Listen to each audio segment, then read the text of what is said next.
மல்லிகை கிரியேஷன்ஸின் அன்பான வணக்கங்கள். இப்போ நம்ம பார்த்துட்ருக்கிறது வெத்தலை கொடிங்க. எங்கள் வீட்டில் வச்சுருக்கோம்.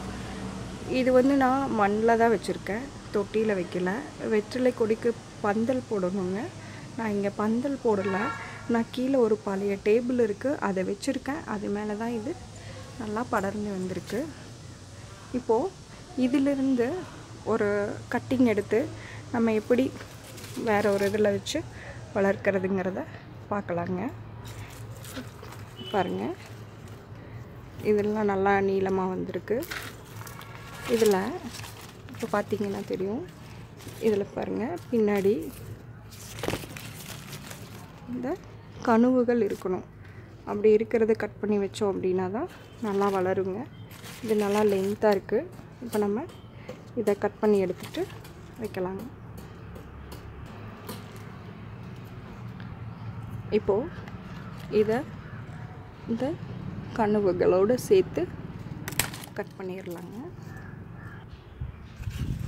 பாருங்கள், நான் இந்த மாதிரி கட் பண்ணி எடுத்திருக்கேன். இதோ நீளமாக இந்த கணுவுகள் இருக்குது.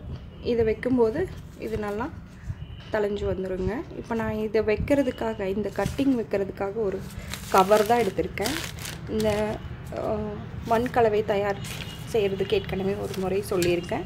அதுபடி தயார் செஞ்சு வச்சுருக்கிற இந்த மண் கலவைகளை ஒரு கவரில் எடுத்திருக்கேன். இதில் வச்சு இது நல்லா வளர்ந்ததுக்கப்புறமா வேறு ஒரு பெரிய ஒரு பானைக்கோ இல்லை க்ரோ பேக்கோ நம்ம மாற்றி வச்சுக்கலாம். இது பாருங்கள், இந்த கட்டிங் எடுத்து இதோ இந்த மாதிரிங்க, இந்த நேராக இருக்குது.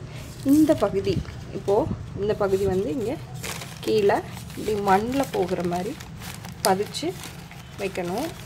பதிச்சு இங்கே பாருங்கள், அந்த கனவுகள் உள்ள பகுதி நல்லா மண்ணில் போகிற மாதிரி கீழே படர்ற மாதிரி வச்சு அது மேலே நல்லா மண்ணை போட்டு விட்டுருங்க. பதியம் போட்ட மாதிரி இருக்கணும். நல்லா இப்படி வச்சு மேலே மண் போட்டு இந்த கனவு பகுதி கீழே போயிருக்கும். போட்டு இந்த மாதிரி போட்டுருங்க. இந்த மாதிரி போட்டு லைட்டாக தண்ணி தெளித்து விட்டுருங்க. இப்போ வெற்றிலை வந்து நிழலில் வச்சு தான் நம்ம வளர்த்தணும். நிழலில் வைக்கும்போது அதுக்கு அதிகமாக வெயில் இருக்கக்கூடாது. நிழல் பகுதியிலேயே வச்சு இது நல்லா தளவு வர வரைக்கும் இந்த மாதிரி நிழல்லையே வச்சுருந்து நல்லா இது இன்னும் இப்போ இந்த பகுதிகள்லாம் இன்னும் கொஞ்சம் வளர்ந்துடும். இந்த மாதிரி இன்னும் எக்ஸ்ட்ராவாக ஒரு இது வரும்போது அது நல்லா தளைஞ்சிடுச்சு. அப்போது நம்ம வேறு ஒரு இதுக்கு மாற்றி வச்சுக்கலாம். வெற்றிலை ஒரு மிகச்சிறந்த மூலிகை. நம்ம வீட்டிலேயே வெற்றிலை வளர்த்தி எடுக்கிறோம் அப்படிங்கிறது நமக்கு ரொம்ப சந்தோஷமான விஷயமாகவும் இருக்கும். தேங்க்யூ. இந்த வீடியோ உங்களுக்கு பிடிச்சிருந்தா லைக் பண்ணுங்கள், ஷேர் பண்ணுங்கள், மறக்காமல் சப்ஸ்கிரைப் பண்ணுங்கள். தேங்க்யூ.